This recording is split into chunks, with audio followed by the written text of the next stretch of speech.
In McGoohan's old Secret Agent series, the theme song said, "They've given you a number and taken away your name." In the village, this is literally true. No one there has a name. The prisoner is referred to only as number 6, and the question he most often asks is, who is number 1? Who is in charge here? In episodes to come, we'll see that there are many number 2s, but they come and go every week, interchangeable wardens in the unchanging prison that is the village. Is McGoohan trying to show us that we're all just interchangeable units in a robotic society? Or is he trying to warn us about the dehumanization that's occurring in society all the time, rapidly turning us all into numbers? These concerns, this social commentary, were in part a product of the time in which The Prisoner was produced. The late 60s were a time of rampant paranoia. The media is controlling us, the government is controlling us, computers are taking away our identities.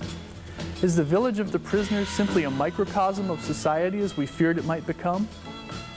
But the late 60s were also a time of nonconformity and social protest, and the questions the series raised then are still valid today. What rights does an individual have within society, and what responsibilities? How does a true individual exist in mass society without having his uniqueness brainwashed out of him? What makes The Prisoner so important is not necessarily the fact that McGoohan dealt with these kinds of questions, but that he translated them into timeless universal symbols and examined them as such. For instance, what's the meaning behind the ever-present umbrellas, or the giant roving balloons, or the high-wheeler bicycle? With symbols like these, The Prisoner reveals an allegorical, almost mythical nature. Nothing is quite what it seems on the surface. Every object and action has a deeper, hidden meaning. But enough intellectualizing.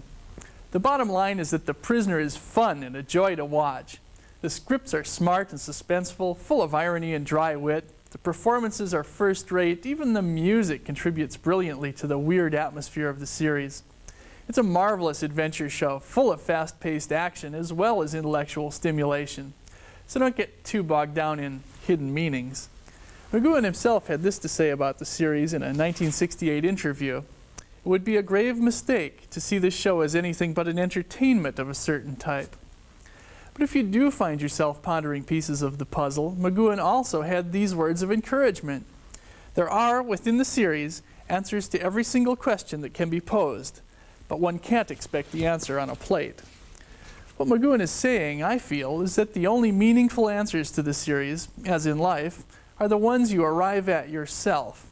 The series acts more or less like a mirror to stimulate your own reflection. In the weeks ahead, I'll be here to act as a guide to the series, not necessarily to provide answers to your questions, but perhaps to help clarify them so that they can be answered with a bit more ease. And I'll be going into the background of the production, personnel, and symbology of the series as well. We're also going to embark on a bold experiment. Ever since they were first broadcast on American television, the 17 episodes of The Prisoner have always been run in a particular order, an order plagued with little inconsistencies and problems in continuity. And so, after many hours of viewing episodes and discussion with a number of longtime Prisoner fans, we've decided to reshuffle the episodes into a brand new order. We feel that this repositioning clears up most of the internal inconsistencies, as well as harmonizes many of the major themes of the series. Hopefully, new viewers will be able to follow the developmental progress of these themes with greater ease. Old viewers will see how new episodes, once widely separated, mutually illuminate one another when shown closer together, and everyone can get a new perspective on this 20-year-old classic. We certainly can't claim to have solved the Prisoner puzzle, but we do think this new order makes much more sense than the way the show has been distributed in the past. Next week, for instance, we'll be airing Dance of the Dead, an episode that didn't crop up until about halfway through the series, but one which, by all internal evidence and production accounts, was originally intended to be the second episode. How and why the Prisoner episodes came to be so mixed up from their intended order is a mystery, one which we'll go into at another time. So until next week, I'm Scott Apel, and I'll be seeing you.